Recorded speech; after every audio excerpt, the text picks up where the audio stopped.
હરિઓમ વિદ્યાર્થી મિત્રો, આજે આપણે ધોરણ 9 પ્રકરણ 9 બળ તથા ગતિના નિયમો એનો જે આગળનો ટોપિક છે એનો અભ્યાસ કરીશું. લાસ્ટ સેશનમાં આપણે શું સમજી ગયા હતા? લાસ્ટ સેશનમાં આપણે બળની અસરો, બરાબર, પછી સંતુલિત બળો અને અસંતુલિત બળો કોને કહેવાય છે ઉદાહરણ દ્વારા આપણે સ્પષ્ટ કર્યું હતું, બરાબર ને? તો બળ એટલે શું કે જ્યારે વસ્તુની કોઈ આપણે બાહ્ય અસર વડે વસ્તુની શું કરી શકાય, સ્થાન બદલી શકાય, એ બાહ્ય અસરને શું કહેવાય છે? બળ કહે છે. અથવા વસ્તુની અવસ્થા બદલી શકાય, એ બાહ્ય અસરને બળ કહેવાય છે. બળને આપણે જોઈ શકતા નથી પણ એની અસરો અનુભવાય છે, બરાબર ને? આપણે જ્યારે ટેબલને ખસેડીએ છીએ, ધક્કો મારીએ તો ટેબલને શું કહેવાય છે? એનું સ્થાન બદલાય છે. એટલે કે બળની અસરો આપણે અનુભવી શકીએ છીએ કે એનું સ્થાન આપણે બદલાતું જોઈ શકીએ છીએ. તમારી પાસે કોઈ બલૂન હોય અને તમે બાહ્ય બળ આપો, દબાણ આપો તો શું થશે? બલૂનનો આકાર બદલાઈ જશે. એટલે કે બળની અસરો આપણે જોઈ શકીએ છીએ. ત્યારબાદ આપણે સંતુલિત બળો અને અસંતુલિત બળો કોને કહેવાય તેનો અભ્યાસ કર્યો હતો. સંતુલિત બળ અને અસંતુલિત બળો માટે આપણે જે બ્લોક ટેબલ સમફિટ ટેબલ ઉપર બ્લોક મૂકીએ અને એને બંને છેડાને એ અને બી દોરીના છેડા આપણે બંને બાંધી લઈએ અને આપણે એનું અવલોકન કર્યું હતું કે ક્યારે સંતુલિત બળ લાગે છે અને ક્યારે અસંતુલિત બળ લાગે છે. ત્યારબાદ મેં તમને દોરડા ખેંચવાનું પણ ઉદાહરણ આપ્યું હતું, બરાબર ને? એટલે કે બ્લોક જ્યારે બે સંયુક્ત અસરની બ્લોકને આપણે બંને છોડાથી ખેંચીશું પણ બળ સરખું લાગશે તો બ્લોકનું સ્થાન બદલાશે નહીં. એટલે કે જે બળોની સંયુક્ત અસર હેઠળ વસ્તુની અવસ્થા બદલાતી નથી, એટલે કે પરિણામી બળ શૂન્ય હોય છે, એવા બળોને સંતુલિત બળો કહેવાય છે. અસંતુલિત બળો કે જે બળોની સંયુક્ત અસર હેઠળ વસ્તુની અવસ્થા બદલાઈ શકાય અથવા વસ્તુનું સ્થાન બદલાઈ શકાય અને અહીંયા પરિણામી બળ શૂન્ય હોતું નથી, તો આ બળોને અસંતુલિત બળો કહેવાય છે, બરાબર ને? કે જ્યારે આપણે બ્લોકને બંને બાજુથી ખેંચીએ છીએ પણ એક બાજુથી વધારે બળ લગાડીએ છીએ અને બીજી બાજુ ઓછું બળ લગાડીએ છીએ તો બ્લોક કઈ તરફ ખસશે? કઈ બાજુ ખસશે? કે જે બાજુ બળ વધારે લગાડ્યું છે એ બાજુ. તો અહીંયા શું થયું કે અસંતુલિત બળો લગાડ્યા. એટલે કે વસ્તુની કોઈ પણ સ્થાન, સ્થિર અવસ્થા હોય, ગતિમાન અવસ્થા હોય, એમાં ફેરફાર કરવા માટે અથવા વસ્તુને સ્થિરને આપણે ગતિમાં લાવવું હોય તો પણ બળ લગાડવું પડે. ગતિમાન હોય તેના ગતિમાં વધારો કરવો છે કે ઘટાડો કરવો છે તો પણ આપણે બળ લગાડવું પડે છે. એટલે કે વસ્તુની અવસ્થા બદલવા માટે આપણે કોઈ બાહ્ય અસર એટલે કે અસંતુલિત બળની આવશ્યકતા હોય છે. આટલે સુધી આપણે અભ્યાસ કર્યો હતો, બરાબર? બળનો જે પાયાનો ખ્યાલ આપણે મેળવી ચૂક્યા હતા. હવે આ પ્રકરણમાં આપણે ન્યૂટનની ગતિના નિયમો એના વિશે અભ્યાસ કરવાનો છે. તો એના પહેલાં ન્યૂટનની ગતિના નિયમો પહેલાં આપણે ગેલિલિયો પણ એક વૈજ્ઞાનિક હતા. એમણે શું કીધું? એમણે ઢોળાવવાળી સપાટી એટલે કે ઢાળવાળી સપાટી પર જુદા જુદા અવલોકન કરીને તારણ કાઢ્યું કે જ્યાં સુધી અસંતુલિત બાહ્ય બળ ન લાગે ત્યાં સુધી પદાર્થ અચળ ઝડપે ગતિ કરે છે. હવે તમે એમ કહેશો કે હમણાં તો મેડમે કીધું અસંતુલિત બળ ન લાગે ત્યાં સુધી તો વસ્તુની અવસ્થા બદલાય નહીં, બરાબર ને? પરંતુ અહીં ગેલિલિયોએ શેના પરથી તારણ કાઢ્યું છે?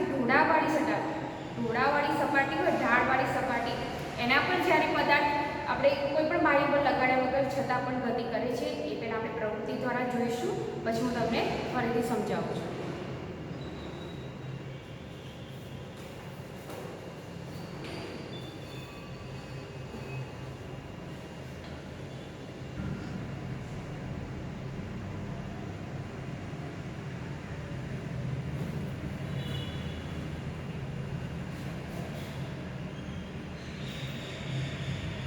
ન્યૂટનના ગતિના નિયમો.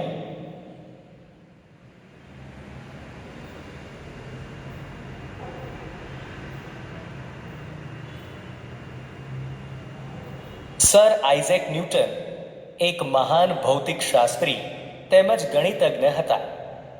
તેઓએ ગતિનો ઊંડાણપૂર્વક અભ્યાસ કરી ગતિને લગતા 3 મૂળભૂત નિયમો આપ્યા. આ નિયમોને ન્યૂટનના ગતિના નિયમો કહે છે. ઈસવીસન 1705માં તેમને સરનો ખિતાબ આપવામાં આવ્યો હતો. ચાલો આપણે ન્યૂટનના ગતિના નિયમોનો ઊંડાણમાં અભ્યાસ કરીએ.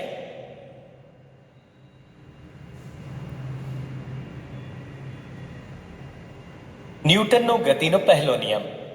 વસ્તુઓની ઢોળાવ ધરાવતી સપાટી પર થતી ગતિના અવલોકન પરથી ગેલેલિયોએ તારણ કાઢ્યું કે જ્યાં સુધી કોઈ બાહ્ય બળ ન લાગે ત્યાં સુધી વસ્તુઓ અચળ ઝડપથી ગતિ કરે છે.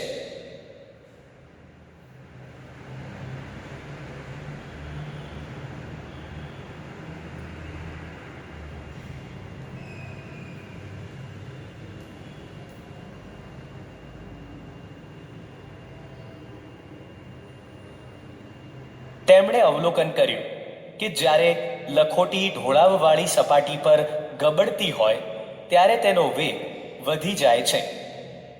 આગળના પ્રકરણમાં તમે ભણશો કે લખોટી અસંતુલિત ગુરુત્વીય બળને કારણે નીચે તરફ ગતિ કરે છે અને નીચે પહોંચતા સુધીમાં એક નિશ્ચિત વેગ પ્રાપ્ત કરે છે.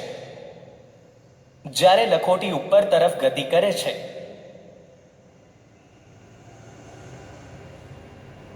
ત્યારે તેનો વેગ ઘટે છે. ગેલેલિયોએ દલીલ કરી કે જ્યારે લખોટીને એક બાજુથી અહીં ડાબી બાજુથી છોડવામાં આવે ત્યારે તે ઢાળ પર નીચે તરફ ગબડે છે તથા જમણી બાજુના ઢાળ પર તેટલી જ ઊંચાઈ સુધી પહોંચે છે. તે જમણી બાજુના ઢાળ પર તેટલી જ ઊંચાઈ સુધી પહોંચે છે જેટલી ઊંચાઈએથી તેને છોડવામાં આવેલ હોય. જો ઢાળનો નમન કોણ ધીરે ધીરે ઘટાડવામાં આવે તો લખોટીને તેટલી જ ઊંચાઈ પ્રાપ્ત કરવા માટે વધારે અંતર કાપવું પડશે. હવે જો જમણી બાજુનું સમતલ સમક્ષિતિજ કરી દેવામાં આવે એટલે કે ઢાળ ઘટાડીને શૂન્ય કરવામાં આવે તો લખોટી મૂળ ઊંચાઈ પ્રાપ્ત કરવા માટે સમક્ષિતિજ સમતલ પર સતત ગતિ કરતી રહેશે. આ કિસ્સામાં લખોટી પર લાગતું અસંતુલિત બળ શૂન્ય છે, જે નિર્દેશ કરે છે કે લખોટીની ગતિ બદલવા માટે અસંતુલિત બાહ્ય બળ જરૂરી છે. પરંતુ લખોટીની અચળ ગતિ ચાલુ રાખવા માટે કોઈ પરિણામી બળની જરૂર પડતી નથી. વ્યવહારિક સ્થિતિમાં શૂન્ય અસંતુલિત બળ પ્રાપ્ત કરવું કઠિન છે. આમ થવા પાછળનું કારણ ગતિની વિરુદ્ધ દિશામાં લાગતા ઘર્ષણ બળની હાજરી છે. તેથી વ્યવહારમાં લખોટી અમુક અંતર કાપ્યા બાદ સ્થિર થઈ જાય છે. અહીં ઘર્ષણ બળની અસર ઘટાડવા માટે લીસી લખોટી તથા લીસી સપાટીનો ઉપયોગ કરવો જોઈએ તેમજ સપાટી પર લુબ્રિકન્ટ લગાવવું જોઈએ. ન્યૂટને બળ તેમજ ગતિ વિશેના ગેલેલિયોના વિચારોનો આગળ અભ્યાસ કર્યો અને 3 મૂળભૂત નિયમો રજૂ કર્યા કે જે કોઈ વસ્તુની ગતિનું વર્ણન કરે છે. આ 3 નિયમો ન્યૂટનના ગતિના નિયમો તરીકે ઓળખાય છે. ગતિનો પ્રથમ નિયમ આ પ્રમાણે છે: દરેક વસ્તુ પોતાની સ્થિર અવસ્થા કે સુરેખ પથ પર અચળ ગતિની અવસ્થા જાળવી રાખે છે જ્યાં સુધી તેના પર કોઈ બાહ્ય બળ વડે અવસ્થા બદલવાની ફરજ ન પડે.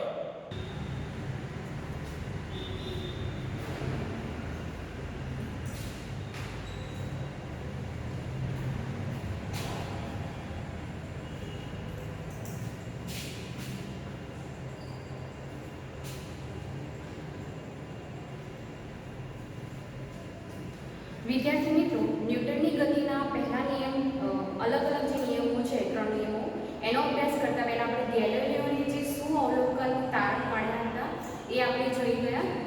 ન્યૂટનના પહેલા ગેલિલિયોએ ગતિના વિશે થોડા પદાર્થની જુદી જુદી ગતિ વિશે થોડો અભ્યાસ કર્યો હતો. એમણે શું કર્યું કે ઢોળાવવાળી સપાટી કે જે એક જ બાજુ પહેલા એક જ ઢોળાવ, બરાબર. અહીંયા આપણે 2 ઢોળાવવાળી આપેલી છે સપાટી, પરંતુ એમણે સૌપ્રથમ અવલોકન શું કર્યું હતું તમે અહીંયા વિડીયોમાં જોયું કે એક જ જ્યારે ઢોળાવવાળી સપાટી હોય અને એના ઉપર આપણે લખોટીને મુક્ત કરી દઈએ. અહીંયા આપણે કોઈ બળ લગાડતા નથી. તમે કોઈ પણ વસ્તુની જ્યારે ઢાળવાળી સપાટી પર મૂકશો અને અહીંયા જે ગોળ વસ્તુ છે અહીંયા ઓબ્વિયસલી લખોટી છે એટલે શું કરશે કે નીચેની તરફ ગતિ કરશે અને શું કરશે કે અમુક ઊંચાઈ સુધી આપણે એને ઢોળાવવાળી સપાટી છે તો એનો વેગ શું રહેશે, પોતાનો વેગ નિયમિત રીતે ચાલુ રાખે છે, બરાબર. ઢોળાવાળી સપાટી પર આપણે લખોટીને મુક્ત કરી દઈએ અને એ શું થયું કરશે, અમુક અંતર સુધી એ જાતે જ ગતિ કરશે. અહીંયા આપણે કોઈ બાહ્ય બળ લગાડ્યું નથી, છતાં પણ પોતાની ગતિ ચાલુ રાખે છે. ઓકે, હવે શું કરવાનું કે આપણે ગેલેરીએ શું કર્યું હતું કે ઉપરથી તો નીચે આપણે લખોટી પસાર કરી, પછી એને શું કર્યું કે નીચેથી ઉપરની તરફ નીચેથી ઉપરની તરફ લખોટીને હવે નીચેથી તમારે અગત્ય આપવું પડે, ઉપરની તરફ ગતિ કરવા માટે બળ આપવું પડે. તો અહીંયા એની વેગ કેવો થાય છે, ઘટી જાય છે. હવે લખોટી નીચેની તરફ પહેલા ગતિ કરે છે, કોના કારણે? ગુરુત્વ બળના કારણે. કોઈ પણ વસ્તુ તમે ઉપરથી મુક્ત કરશો તો એ નીચે જ આવશે. પૃથ્વીના ગુરુત્વાકર્ષણ બળના કારણે, ગુરુત્વ બળના કારણે નીચે આવશે. પણ અહીંયા આપણે બીજું કોઈ બાહ્ય બળ લગાડ્યું ન હતું, છતાં પણ લખોટી અમુક અંતર સુધી શું કરે છે, ગતિ કરે છે. નીચેથી તમે ઉપર તરફ મૂકશો તો એનું બળ લગાડવું પડશે, એનો વેગ ઘટી જશે. ઓકે, પછી શું કર્યું ગેલેરીએ કે બે સમાન ઊંચાઈવાળી તો સમાન ઢોળાવાળી સપાટી લીધી. હવે શું કર્યું કે લખોટીને અહીંયાથી મુક્ત કરી. હવે જેટલી ઊંચાઈ એટલી લખોટી મુક્ત કરી એટલી જ ઊંચાઈ અહીંયા પ્રાપ્ત કરી છે. બરાબર. એટલે અહીંયા જેટલો કોણ બનાવશે એની બાજુ આટલો કોણ બનશે. અહીંયા શું થશે, ધારો કે અહીંયા 5 સેન્ટીમીટરની આપણે ઊંચાઈથી એને ઢોળાવાળી સપાટી પરથી દાખલ કરી તો અહીંયા પણ 5 સેન્ટીમીટર સુધી એ અંતર કાપશે વિધાઉટ એની આપણે પ્રેશર અથવા કોઈ પણ બાહ્ય બળ વગર એ શું કરશે, અમુક ઊંચાઈએ પ્રાપ્ત કરે છે.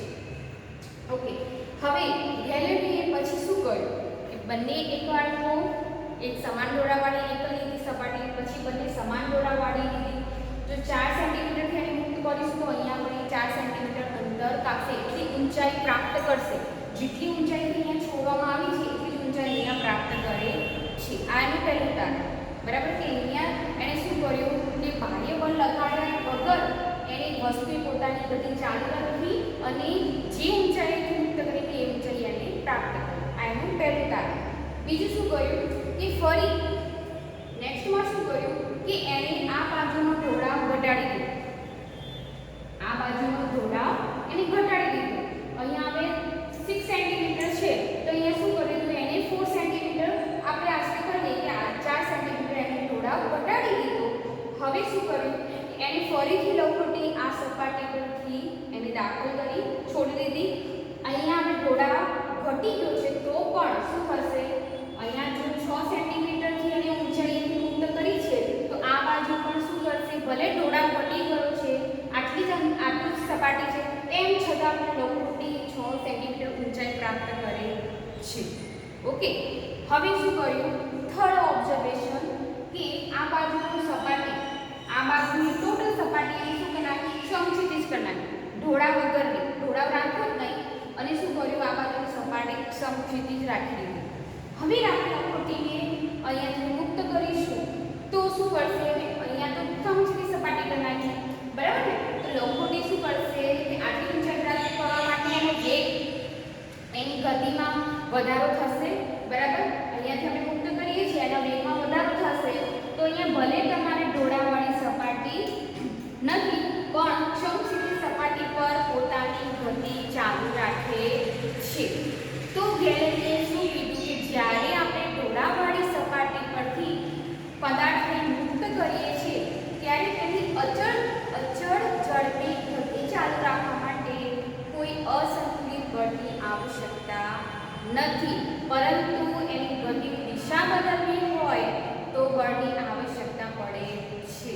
તમને ઓબ્ઝર્વેશન કરી તમે ઘરે પણ આ પ્રયત્ન કરી જોજો. તમારી પાસે કોઈ કાર્ડબોર્ડ હોય અથવા લીસી સપાટી હોય ને લખોટી પરથી આ પ્રવૃત્તિ કરી શકો છો.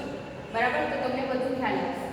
તો અહીંયા શું કર્યું, ગેલેરીએ શું તારણ આપ્યું કે અહીંયા તમે જુઓ, અહીંયા સપાટી સમક્ષિતિજ કરી નાખી, ઢોળાવ નથી કર્યો. બરાબર. ઢોળાવ રવા દીધો, કાઢી દીધો અને સમક્ષિતિજ સપાટી કરી. તો લખોટી શું કરે છે કે અહીંયા એને જે વેગ પ્રાપ્ત કર્યો છે ત્યાં સુધી એનો વેગ રહેશે કે જ્યાં સુધી એને જેટલું બળ આપણે લગાડ્યું હતું તેમ છતાં પણ પદાર્થ અચળ ઝડપે ગતિ ચાલુ રાખે છે. બરાબર ને? પરંતુ ગતિની દિશા બદલવી હોય તો બળની આવશ્યકતા છે, પરંતુ ગતિની અચળ ઝડપે ગતિ ચાલુ રાખવા માટે કોઈ બાહ્ય બળની આવશ્યકતા નથી. આ ગેલેરીનું તારણ. હવે તમને જો પ્રશ્ન પૂછાય કે ગેલિલિયોનો પ્રયોગ અથવા ગેલિલિયોના તારાનો પ્રવૃત્તિ દ્વારા સમજાવો, તમારે 3 ઓબ્ઝર્વેશન છે. પહેલાં તો સમક્ષિતિ સપાટી ડોળાવાળી સપાટી અને સિંગલ રાખી, પછી બંને સમાન ડોળાવાળી સપાટી રાખી અને એક બાજુનું ડોળા કમ કરી નાખ્યું, ઓછું કરી નાખ્યું. ત્રણ છે, 3 એણે પ્રવૃત્તિ કરીને 3 અવલોકનો એણે કીધા.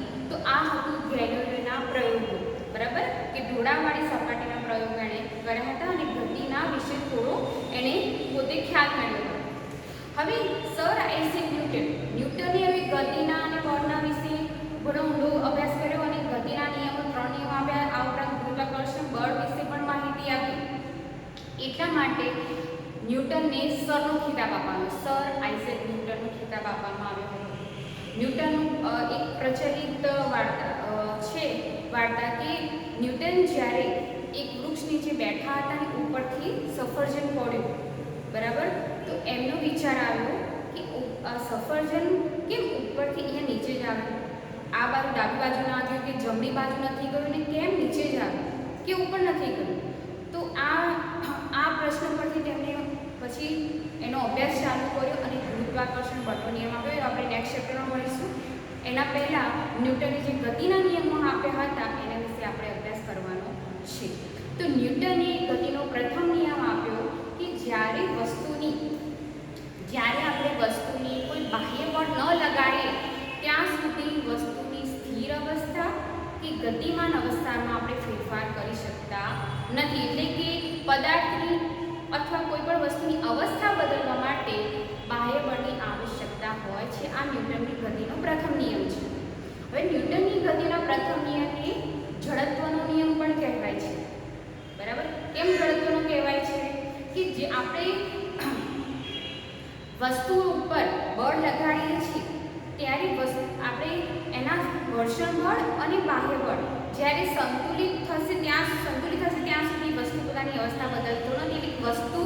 કોઈ પણ વસ્તુ પોતાની અવસ્થા એ પણ સ્થિર હોય કે ગતિમાન એને જાળવી રાખવાનો ગુણધર્મ ધરાવે છે. એને જડત્વનો નિયમ કહેવાય છે. હવે એના ઉદાહરણો આપણે હવે 1 by 1 જોઈશું કે જડત્વનો નિયમ કેમ કહે છે, બરાબર ને. બીજું કે અહીંયા ગેલિલિયોએ એમ તો કીધું કે જ્યારે લંબગોટીને મુક્ત કરી દીધી ડોળાવાળી સપાટીને સમસ્થિતિ સુધી સપાટી પર એ પોતાની ગતિ ચાલુ રાખશે, પણ વ્યવહારિક ધોરણે આ શક્ય નથી. એટલે કે આ તમે પ્રયોગ કરી શકો છો, તમને અવલોકન પણ જોવા મળશે કે અમુક અંતર સુધી લંબગોટી ગતિ તો ચાલુ રાખશે પણ અમુક અંદર કાપ્યા પછી શું કરશે, પોતે સ્થિર થઈ જશે, બરાબર. પણ કેમ આવું થાય છે? કારણ કે આપણા 2 બળો લાગે છે. કોઈ પણ પદાર્થ 2 બળ લાગે છે. તો ઘર્ષણ ગતિ કરતું હોય ત્યારે ઘર્ષણ બળ લાગે અને બીજું ગુરુત્વાકર્ષણ બળ લાગતું હોય છે.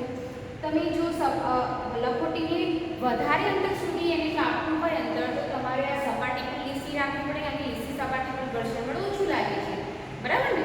અને લંબગોટી પણ કેવી હોવી જોઈએ? લીસી હોવી જોઈએ. તો શું થશે? લંબગોટી લાંબુ અંતર કાપશે. હવે એની જગ્યાએ જો તમે રફ સપાટી લેશો, ખરબચડી સપાટી હશે અને લંબગોટીને તમે મુક્ત કરશો તો ઘર્ષણ બળ વધુ લાગશે. લંબગોટી થોડુંક અંતર કાપે છે. ઓકે, હવે આપણે જડત્વ વિશે થોડું સમજી લઈએ.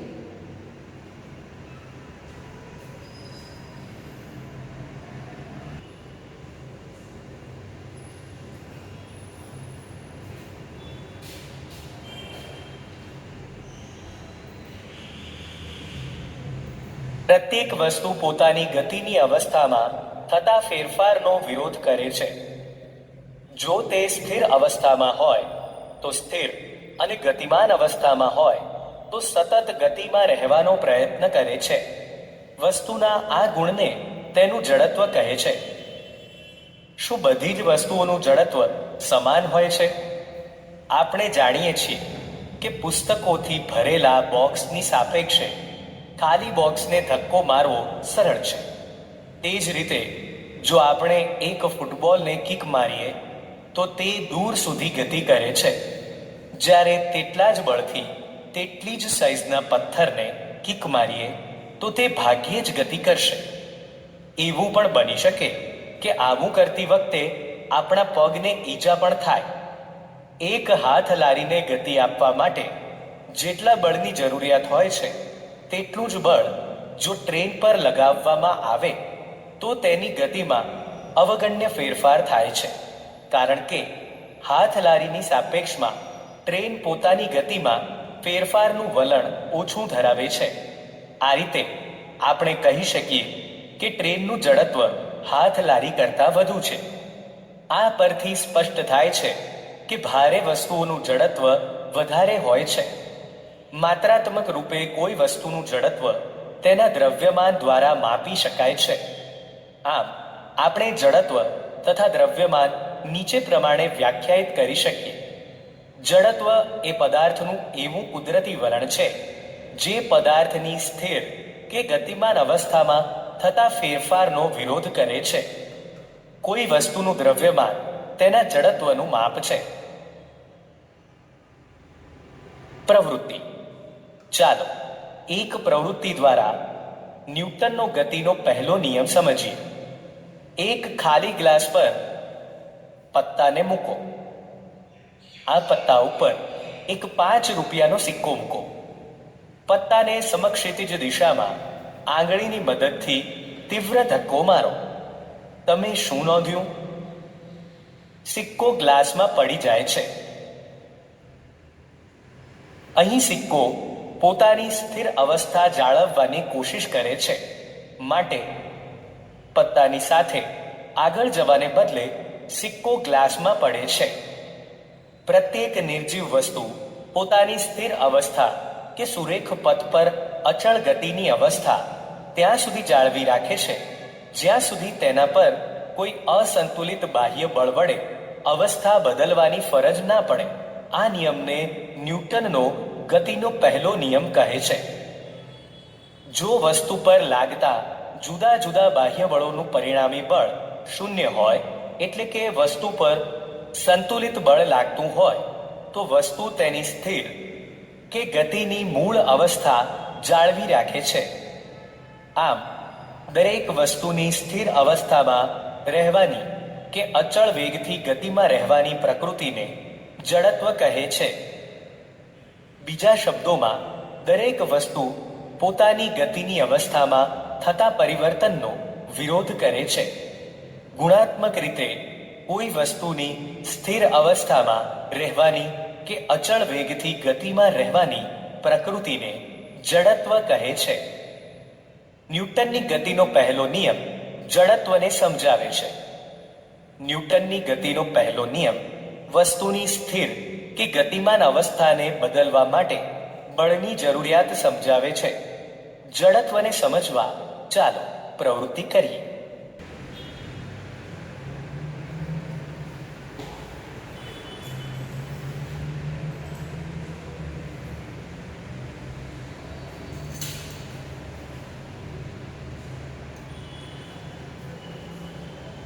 વિદ્યાર્થી મિત્રો, તમે અહીં અલગ અલગ ઉદાહરણો જોઈ ગયા, બરાબર? પ્રવૃત્તિ પણ જોઈ. તો ન્યૂટનની ગતિનો પ્રથમ નિયમ એ જડત્વની વ્યાખ્યા આપે છે. ન્યૂટને શું કીધું હતું કે જ્યાં સુધી કોઈ બાહ્ય બળ અથવા અસંતુલિત બાહ્ય બળ ન લગાડે ત્યાં સુધી દરેક પદાર્થ પોતાની સ્થિર કે સુરેખ પથ પર પોતાની અચળ ગતિ જાળવી રાખવાનો ગુણધર્મ ધરાવે છે, બરાબર? આ ન્યૂટનની ગતિનો પહેલો નિયમ છે. એટલે કે જ્યાં સુધી આપણે બાહ્ય બળ ન લગાડીએ ત્યાં સુધી દરેક પદાર્થ પોતાની મૂળભૂત અવસ્થા જાળવી રાખવાનો જે ગુણધર્મ ધરાવે છે તેને જડત્વ કહે છે. તો અહીંયા ઉદાહરણ અલગ અલગ આપ્યા. હવે તમે ઓબ્ઝર્વેશન કર્યું હશે કે જ્યારે આપણે બસમાં બેઠા હોય, બરાબર, અને બસ ગતિ કરે છે, તો બસની સાથે આપણે પણ ગતિ કરતા હોઈએ છીએ. હવે બસની અંદર આપણે બેઠેલા છીએ, બસ ગતિ કરે તો આપણે અંદર બેઠેલી વ્યક્તિ પણ ગતિમાં હોય છે. અને બસ અચાનક જો બ્રેક મારે, બરાબર, બસ અચાનક બ્રેક મારે તો આપણે કઈ બાજુ નમીએ છીએ? આગળની તરફ નમી જઈએ છીએ. કારણ કે બસ તો આપણે બ્રેક મારી તે તો સ્ટોપ થઈ ગઈ, પણ અંદર બેઠેલા વ્યક્તિ છે એ તો ગતિ પોતાની જાળવી રાખવાનો ગુણધર્મ ધરાવે છે. પોતાની જે અવસ્થા છે, જે ગતિમાન અવસ્થા એને જાળવી રાખવાનો ગુણધર્મ ધરાવે છે. એટલા માટે જ્યારે બસ અચાનક બ્રેક મારે છે એટલે આપણું શરીર કઈ તરફ નમી જાય છે? આગળની તરફ નમી જતું હોય છે, બરાબર?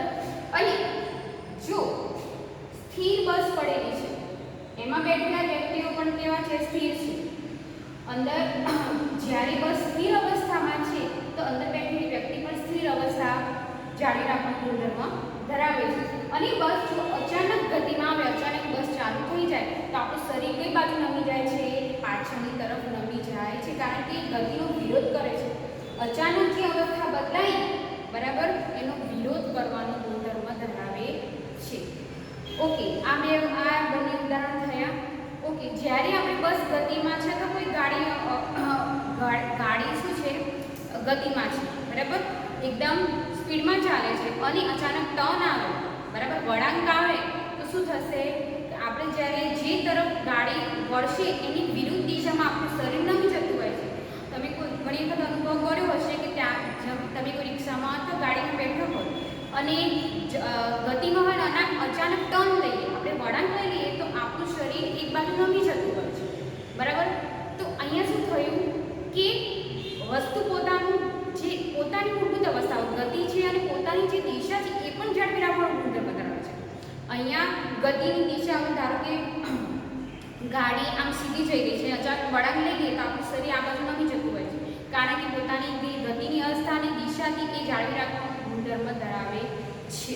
તો આ થયું કે વસ્તુ જ્યારે સ્થિર હોય, ગતિમાન હોય તો પોતાની અવસ્થા, મૂળભૂત અવસ્થા જાળવી રાખવાનો ગુણધર્મ ધરાવે છે. બીજું ઉદાહરણ આપણે કાર્ડબોર્ડનું જોયું, બરાબર ને? એટલે કાચના ગ્લાસમાં આપણે ઉપર એક શું કહેવાય, પાણાનું પત્તું મૂક્યું અને એના ઉપર સિક્કો મૂક્યો. તમે શું કરશો કે હાથથી એને પાણાને આપણે બળ લગાડીશું તો પાનું તો જે બળ લાગ્યું છે એ દિશામાં આગળ વધી જશે, પણ સિક્કો તો શું કરશે? સિક્કો તો પોતાનું મૂળભૂત અવસ્થા, સ્થિર અવસ્થા જાળવી રાખવાનો ગુણધર્મ ધરાવે છે, એટલા માટે સિક્કો તો કાચના પ્યાલામાં અંદર પડી જશે. અહીંયા શું થયું? સિક્કો પોતાની જે સ્થિર અવસ્થા છે, મૂળભૂત અવસ્થાને જાળવી રાખવાનો ગુણધર્મ ધરાવે છે. તો આપણે આવી રીતે વિવિધ ઉદાહરણો દ્વારા સાબિત કરી શકીએ છીએ કે વસ્તુ પોતાની મૂળભૂત અવસ્થા, સ્થિર હોય કે ગતિમાં, એને જાળવી રાખવાનો ગુણધર્મ ધરાવે છે. તો આ બધા ઉદાહરણ પરથી કહી શકાય કે ન્યૂટનની ગતિનો પ્રથમ નિયમ જડત્વની વ્યાખ્યા આપે છે.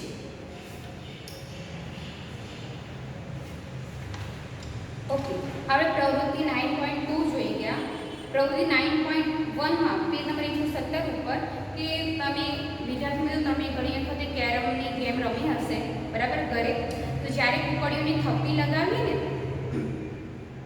આપણે કુકડીની થપ્પી લઈ તો ઉપર એક બધી ગોઠવણી કરી દઈએ અને તમે સ્ટ્રાઇકરથી એને સ્ટ્રોક લગાડશો તો શું થશે? નીચેની જે હશે કુકડી એને આપણે બળ લગાડી શકીએ તો ગતિ કરશે, પણ થપ્પી ઘણી વખત એમને એમ નીચે સ્થિર ઊભી રહેતી હોય છે. તો અહીંયા શું થઈ છે કે કુકડીઓ પોતાની સ્થિર અવસ્થાને જાળવી રાખવાનો ગુણધર્મ ધરાવે છે. આવા રીતે વિવિધ ઉદાહરણ દ્વારા આપણે સાબિત કરી શકીએ કે ન્યૂટનની ગતિનો પ્રથમ નિયમ જડત્વની વ્યાખ્યા આપે છે અથવા જડત્વ સમજાવે છે. ઓકે, તો આપણે આ સેશનમાં આટલા સુધી રાખીએ.